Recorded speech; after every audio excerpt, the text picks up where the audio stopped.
Somewhere on the Bitcoin blockchain right now, sitting in plain sight for absolutely anyone to see,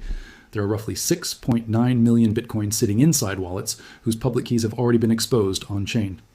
At today's prices, that's a genuinely staggering amount of wealth, all technically sitting one sufficiently powerful quantum computer away from being cracked, wide open.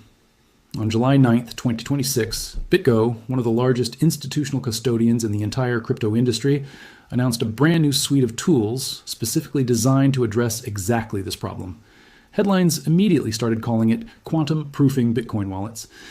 But here's the question we're actually going to dig into today, because the honest answer is considerably more nuanced and considerably more interesting than that simple headline framing suggests. Did BitGo actually just quantum-proof Bitcoin? Or did they do something meaningfully more limited, but arguably just as genuinely important? And what does this actually mean for every other exchange and custodian that hasn't caught up yet? To put that 6.9 million figure in genuinely proper perspective, Bitcoin's own total maximum supply is capped permanently at 21 million coins, meaning nearly a third of every single Bitcoin that will ever exist currently sits inside wallets, carrying at least some meaningful degree of theoretical quantum exposure. That's not some obscure marginal corner case affecting a handful of forgetful early adopters. That's a genuinely massive, systemically significant portion of the entire Bitcoin network's total value, spread across countless individual wallets belonging to everyone from early Bitcoin pioneers who mined coins back when the entire network was still a niche cryptography experiment, all the way through to major institutional holders and exchanges managing enormous, professionally custodied portfolios on behalf of their own clients. Let's start with the underlying problem itself, because you genuinely can't evaluate what BitGo actually built without first understanding exactly what threat it's supposed to address. Bitcoin's entire security model relies on a specific type of cryptography called elliptic curve cryptography, which is what actually generates the public and private key pairs controlling every single Bitcoin wallet in existence. Your private key is the secret number that lets you actually spend your Bitcoin, while your public key is mathematically derived from that private key and can be safely shared, since deriving the private key back out of the public key is, using classical computers, considered essentially impossible within any practically useful time frame, even using the most powerful classical supercomputers currently in existence anywhere on the planet. A sufficiently powerful quantum computer, however, could theoretically run a specific mathematical algorithm called Shor's algorithm, which is specifically capable of reversing that exact one-way mathematical relationship, deriving a private key directly from its corresponding public key in a genuinely practical amount of time. If that ever becomes realistically achievable at scale, any Bitcoin wallet whose public key has been exposed on the blockchain would theoretically become vulnerable to having its funds stolen by anyone with access to a sufficiently powerful quantum computer without the wallet's legitimate owner needing to make any mistake at all, beyond simply having used that wallet in a completely normal, ordinary way at some point in the past. Here's the genuinely important, easily overlooked technical detail that makes this whole story considerably more nuanced than it might initially sound. Not every single Bitcoin wallet actually has its public key exposed on the blockchain at any given moment. When Bitcoin was originally designed, addresses were specifically structured around something called a hash of the public key, essentially a scrambled one-way mathematical fingerprint, rather than the public key itself being directly, openly visible. Your actual public key only becomes visible on the public blockchain at the specific moment you actually spend Bitcoin from that particular address, since the underlying Bitcoin protocol requires revealing the public key at that point specifically to mathematically verify the transaction is legitimate. This creates a genuinely interesting, meaningfully important security distinction that most casual Bitcoin holders honestly never think about at all. A wallet address that has never once been used to send Bitcoin, only to receive it, keeps its underlying public key completely hidden and unexposed. But the moment you spend even a single Satoshi from that address, your public key becomes permanently, irreversibly visible on the blockchain forever. And if that same address then receives additional Bitcoin afterward, all of those additional funds sitting in that specific address remain exposed for as long as any future quantum computer might eventually exist and be pointed directly at it. That's exactly the specific vulnerability driving that eye-popping 6.9 million Bitcoin figure we mentioned earlier, representing legacy wallets and reused addresses where the public key has already been permanently exposed through prior, completely ordinary spending activity. There's a genuinely fascinating, almost poetic wrinkle buried inside this entire exposure story too, one that's worth understanding, specifically because it illustrates just how deeply this issue reaches into Bitcoin's own foundational history. A meaningful portion of that theoretically exposed Bitcoin sits inside wallets belonging to Bitcoin's earliest miners, including coins widely believed to be associated with Bitcoin's own pseudonymous creator, Satoshi Nakamoto, who mined an enormous number of Bitcoin during the network's very first year of existence, and has never once moved the vast majority of those specific coins since. Because those particular early addresses have genuinely never been spent from, their public keys actually remain unexposed, ironically making Satoshi's own famously untouched fortune considerably better protected against a future quantum attack than plenty of considerably more recently created, actively used institutional wallets currently sitting exposed on the blockchain today. Now let's talk about exactly what BitGo actually built to address this specific problem, because understanding the real, actual mechanics genuinely matters for evaluating whether quantum-proofed is a fair, accurate description or a considerably more exaggerated marketing claim. BitGo's new toolkit centers around 4 genuinely distinct components. First, a quantum risk score, which analyzes an institution's existing wallet holdings and evaluates exactly how exposed each individual wallet actually is, based on whether and how extensively its public key has already been revealed on-chain. Second, a guided workflow BitGo specifically calls Fix Exposed Addresses, which walks institutions step by step through the actual process of moving their funds out of higher risk, already exposed addresses and into freshly generated addresses whose public keys have never once been revealed. Third, a new method for selecting which specific UTXOs or unspent transaction outputs to actually use in a given transaction, specifically designed to minimize unnecessary additional public key exposure during partial spends, a method notable enough that BitGo has actually filed a provisional patent application specifically covering it. And fourth, updated default address type controls, specifically designed to steer institutional clients away from older Bitcoin address formats and transaction patterns that tend to introduce additional avoidable quantum-related exposure risk. BitGo's own CEO and co-founder Mike Belshi summarized the underlying philosophy driving this entire toolkit with a genuinely simple, clarifying principle. The safest key, in his own words, is one whose public key has never actually been revealed on-chain in the first place. That's honestly a genuinely elegant, sensible way of framing this entire problem, and it points directly toward exactly what these new tools are actually designed to accomplish. They're not attempting to make Bitcoin's underlying cryptography itself somehow immune to a future quantum attack.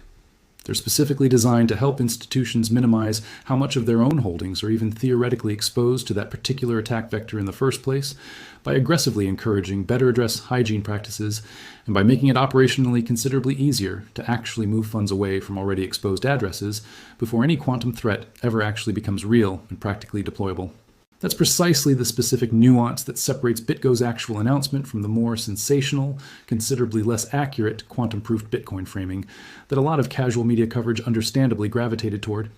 BitGo itself has been genuinely, refreshingly transparent and honest about this exact distinction in its own official statements.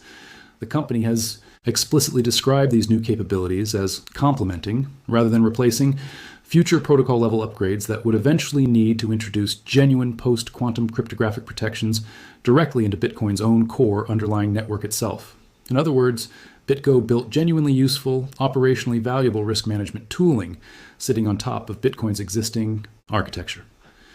It didn't, and honestly couldn't, unilaterally change Bitcoin's own fundamental underlying cryptography, since that kind of foundational protocol-level change would require a coordinated, consensus-driven upgrade across the entire, genuinely decentralized Bitcoin network as a whole, not just one single custodian's own internal wallet infrastructure. If you're finding this kind of grounded, technically precise breakdown of exactly what a headline-grabbing security announcement actually does and doesn't accomplish genuinely useful, this channel focuses on exactly this kind of careful, source-backed technology and crypto analysis regularly. Go ahead and hit that subscribe button now because there's plenty more of this kind of detailed breakdown coming your way. It's genuinely worth understanding a bit about BitGo itself as a company, because that broader business context helps explain why this particular institution specifically chose to move first on this particular issue, ahead of virtually every one of its direct competitors. BitGo pioneered multi-signature wallet technology for Bitcoin many years ago, building its entire reputation in business, modeled around security architectures specifically designed to eliminate single points of failure, requiring multiple independent private keys to authorize any given transaction, rather than relying on any single key alone. That long-standing institutional focus on layered defense-in-depth security architecture genuinely made BitGo a particularly natural, well-positioned Candidate to move first, specifically on quantum preparation, since the company's entire existing security philosophy already emphasized exactly this kind of proactive, redundant risk mitigation, well before quantum computing itself ever became a serious mainstream industry talking point. BitGo also happens to be a publicly traded company, listed on the New York Stock Exchange, under the ticker symbol BTGO, which adds a genuinely interesting additional layer of accountability and public scrutiny to this entire announcement. As a public company, BitGo reported $3.8 billion in first quarter 2026 revenue, though the company also posted a wider net loss that quarter specifically attributed to unrealized losses on its own Bitcoin treasury holdings, alongside expenses related to its own relatively recent public offering.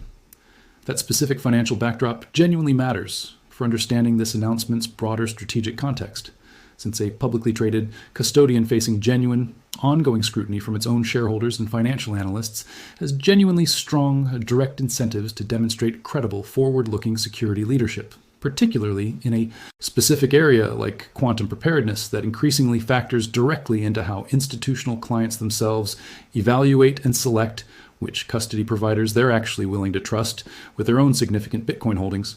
Let's talk about exactly how urgent this entire underlying threat genuinely is right now, because there's genuinely significant, honest disagreement even among serious credentialed experts about the realistic timeline involved, and understanding that disagreement genuinely matters for calibrating how seriously to take this entire story.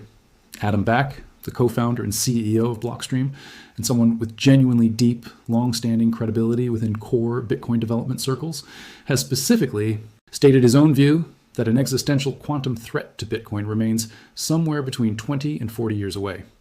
That's a genuinely long, comfortably distant timeline, one that would give the Bitcoin ecosystem considerable breathing room to calmly, methodically implement whatever protocol-level cryptographic upgrades eventually prove necessary, without anyone needing to panic or rush anything. But other separate research has painted a genuinely more urgent, considerably less comfortable picture. A landmark white paper published by Google's own quantum AI research team specifically revealed that breaking Bitcoin's underlying elliptic curve cryptography could theoretically require fewer than 500,000 physical qubits, representing a genuinely massive 20-fold reduction compared to that same research team's own earlier 2019 estimate. That's a genuinely significant, meaningfully shortened timeline estimate, and various financial analysts, including researchers at Citigroup, have specifically pointed to exactly this kind of research as evidence that the realistic window for addressing Bitcoin's cryptographic vulnerabilities may genuinely be shrinking considerably faster than the crypto industry's own more comfortable, longer-term consensus estimates had previously assumed. That specific tension between Adam Back's own considerably more relaxed 20 to 40 year timeline and Google's own research suggesting the technical requirements for a successful attack may be dropping considerably faster than expected genuinely illustrates why reasonable, well-informed, credentialed experts can currently look at essentially the exact same underlying body of evidence and reach meaningfully different conclusions about how urgently this specific problem actually needs addressing right now, today. Nobody currently possesses a working quantum computer capable of actually breaking Bitcoin's cryptography, and that much genuinely isn't seriously disputed by anyone credible currently working in this specific field. What remains genuinely seriously disputed is exactly how many years remain before that specific capability might realistically arrive, and whether the crypto industry's own preparation timeline should be built around the more comfortable, conservative estimate, or the more urgent, considerably more cautious one instead. Adam Back himself, despite holding that considerably more relaxed personal timeline view, still explicitly publicly supported BitGo's specific decision to move forward with this announcement right now regardless. His own specific framing genuinely captures the underlying logic driving this entire preemptive movement particularly well. Nobody currently has a quantum computer capable of touching Bitcoin today, and that's precisely, exactly why this particular work should genuinely start now. While the entire situation remains calm and the necessary changes remain genuinely optional, rather than waiting until the threat becomes urgent and any necessary migration work becomes considerably more forced, rushed, and genuinely chaotic under real, immediate time pressure. Let's talk about a genuinely important related detail that connects directly back to that harvest now, decrypt later concept we've discussed elsewhere on this channel regarding other encrypted systems, because it applies with genuinely equal force directly to Bitcoin specifically. Highly sophisticated adversaries don't actually need a working quantum computer today to begin positioning themselves advantageously for this specific future threat. They can simply scrape the entire public Bitcoin blockchain right now, today, systematically cataloging every single exposed public key sitting inside every wallet whose address hygiene wasn't sufficiently careful, and then simply wait patiently for quantum computing technology to eventually mature to the point where those specific, already cataloged public keys can actually be exploited and cracked open. That's precisely exactly the specific scenario BitGo's new tooling is genuinely designed to help institutions proactively defend against by actively encouraging them to move their own funds out of exactly this kind of already cataloged position well before any adversary's patient. Long-term waiting game actually pays off for them. Let's talk about the second, arguably even more technically significant piece of BitGo's broader quantum preparation strategy, because the July 9th announcement we've been discussing wasn't actually the company's first meaningful move in this specific space. BitGo had previously announced a partnership with a company called Silence Laboratories, specifically aimed at building genuinely quantum-safe multi-party computation wallet infrastructure. Together, the two companies completed what they're specifically describing as the first post-quantum multi-party computation transaction simulation ever performed by a regulated institutional custodian, integrating Silence Laboratories' own post-quantum MPC protocol, which specifically uses something called the MLDSA algorithm, the exact digital signature standard formally standardized by the National Institute of Standards and Technology under its own FIPS 204 designation. That specific detail genuinely matters considerably, and it's worth understanding clearly, because it represents a meaningfully different, more technically ambitious category of quantum preparation than the wallet and hygiene tooling we discussed earlier. Multi-party computation is a cryptographic technique that allows multiple separate parties to jointly compute something, in this specific case, a valid Bitcoin transaction signature, without any single individual party ever actually needing to possess the complete, full private key on their own. It's already a widely used security architecture across the institutional crypto custody industry more broadly, and by specifically integrating a NIST standardized post-quantum signature algorithm directly into that existing NPC framework, BitGo and Silence Laboratories were specifically demonstrating that the underlying cryptographic math genuinely actually works and can genuinely be integrated into existing institutional custody workflows without sacrificing the auditability and compliance features that banks and regulated exchanges genuinely require. It's genuinely important to be honest and precise about exactly what that specific milestone actually represents, though, because the companies themselves have been refreshingly transparent about this exact point. This was specifically a proof of concept simulation, not an actual live production rollout currently processing real institutional client transactions. It demonstrates the underlying cryptographic approach genuinely works and can technically be integrated into existing infrastructure, but the genuinely meaningful signal that quantum-safe custody has actually fully arrived in practice will specifically come whenever BitGo eventually transitions this particular capability from simulation into genuinely live production transactions handling real, actual client funds. Silence Laboratories' own CEO, Jay Prakash, specifically emphasized a particular kind of flexibility built directly into this overall approach, one that genuinely matters for understanding how institutions are likely to actually adopt this kind of technology in practice.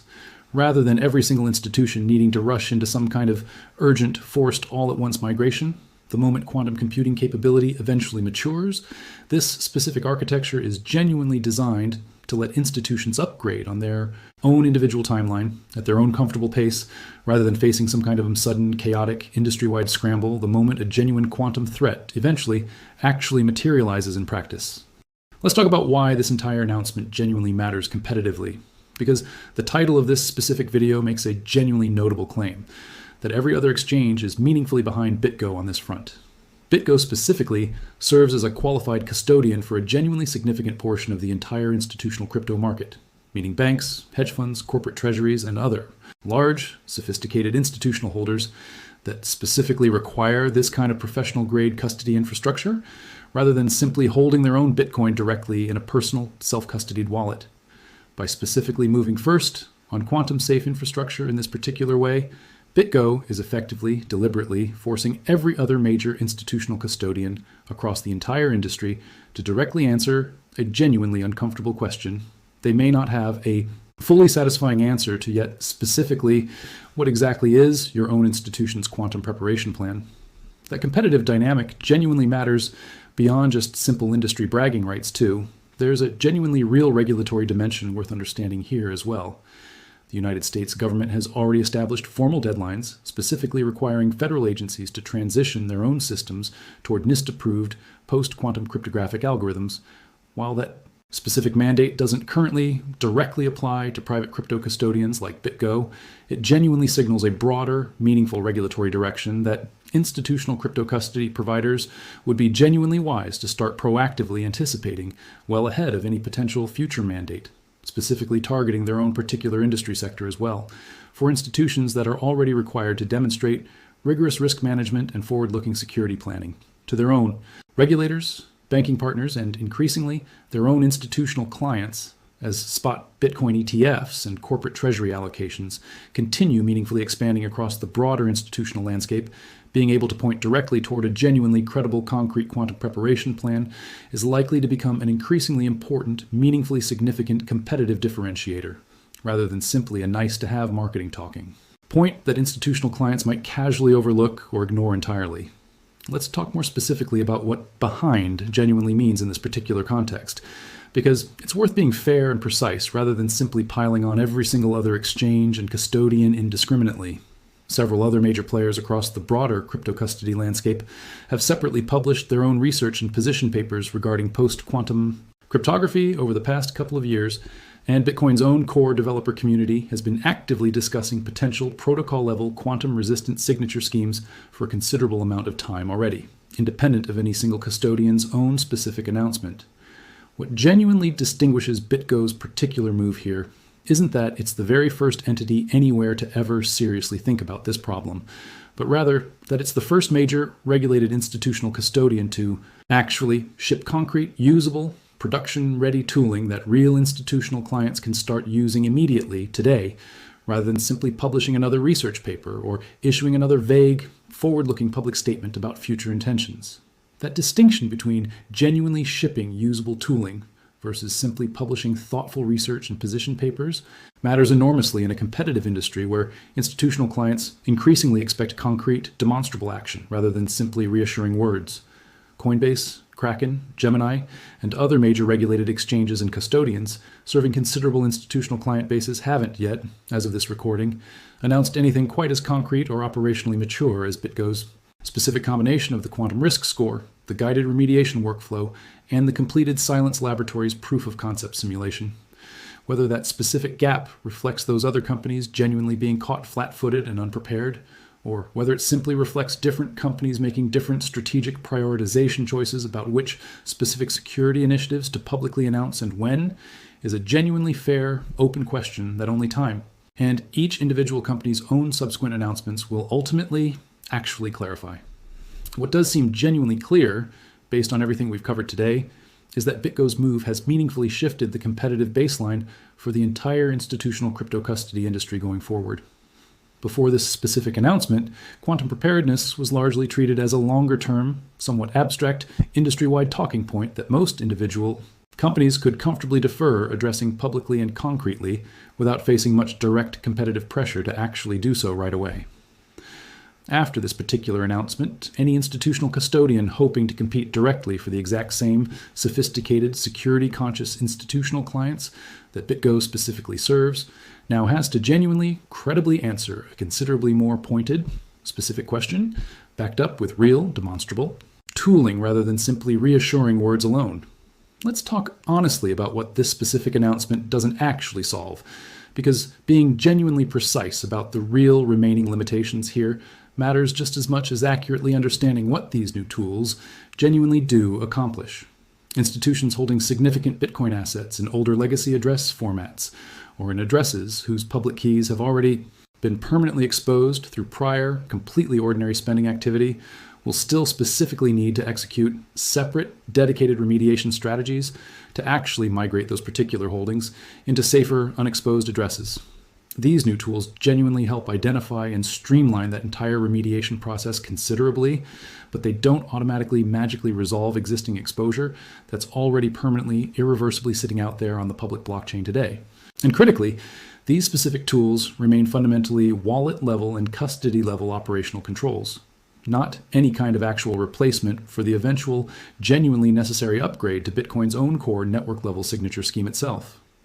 Bitcoin's broader developer community continues actively researching genuine protocol-level post-quantum cryptographic approaches specifically designed to eventually replace the underlying elliptic curve cryptography that currently secures the entire network at its most fundamental architectural level. That kind of foundational protocol change represents an entirely separate, considerably more complex, and genuinely more consequential undertaking than any single custodian's own internal wallet tooling could ever realistically accomplish entirely on its own, precisely because it would require achieving broad, genuine consensus across Bitcoin's entire, famously decentralized global community of miners, developers, exchanges, and individual users, a process that has historically consistently taken considerable time and involved genuinely significant, sometimes contentious debate whenever Bitcoin's own core protocol has needed to evolve in the past. For retail Bitcoin holders specifically, meaning individual, ordinary people, holding their own Bitcoin directly, rather than through an institutional custodian like BitGo, the direct, immediate impact of this specific announcement remains genuinely fairly indirect for now. BitGo primarily, specifically serves institutional clients rather than retail individual customers. But wider industry adoption of exactly this kind of improved key hygiene practice could genuinely, meaningfully influence broader industry standards over time. If other major custodians and exchanges eventually implement genuinely similar controls of their own, that broader trend could meaningfully raise overall security expectations across the entire market and could genuinely put real, direct, competitive pressure on other providers who haven't yet meaningfully addressed this specific issue to eventually follow suit themselves. For any individual retail Bitcoin holder curious about their own personal exposure right now, the genuinely practical, actionable takeaway from this entire story is refreshingly simple and doesn't actually require any institutional custody relationship whatsoever to meaningfully act on. If you're currently holding Bitcoin in an address whose public key has never actually been exposed, meaning you've only ever received funds into that specific address and never once spent from it, your own holdings remain considerably better protected against this specific future quantum threat than funds sitting in older, previously used, publicly exposed addresses. Practicing genuinely good address hygiene, specifically generating a fresh new address for every single transaction, rather than repeatedly reusing the exact same address over and over again, represents exactly the same core underlying defensive principle BitGo's institutional tooling is specifically built around, and it's a genuinely simple, freely available best practice that any individual Bitcoin holder can start following completely on their own, entirely for free, starting literally today. So let's bring this all together and land on the actual, complete, honest bottom line here. It's worth noting briefly that this quantum risk announcement didn't happen in a vacuum, isolated from everything else BitGo has been doing lately. Just weeks earlier, on June 22nd, 2026, BitGo separately announced it was expanding institutional access to DeFi vault strategies through a partnership with the decentralized lending protocol Morpho,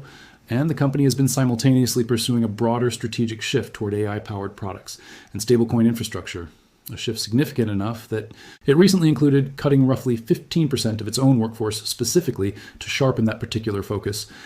Understanding this broader business context matters because it suggests the quantum risk tooling isn't some isolated one-off publicity move disconnected from the rest of the company's strategy, but rather one specific piece of a considerably broader push to position BitGo as the clear, comprehensive security and infrastructure leader across the entire institutional digital asset space, not just narrowly within Bitcoin custody alone. Did BitGo genuinely quantum-proof Bitcoin wallets, exactly as the more sensational, attention-grabbing headlines have specifically claimed? Not quite, and being genuinely precise about that specific distinction matters considerably. What BitGo actually did was build genuinely useful, operationally significant risk management tooling that helps institutions identify, understand, and meaningfully reduce their own quantum-related exposure right now, today, well ahead of any actual practical quantum threat ever, materializing in the real world, while simultaneously demonstrating through their own separate Silence Laboratories partnership that genuine post-quantum cryptographic signature schemes can technically be integrated into existing institutional custody infrastructure without sacrificing the compliance and auditability features that regulated institutions genuinely require. That's genuinely, meaningfully significant, credible progress, considerably more credible and considerably more grounded than a purely marketing-driven empty security announcement would typically be.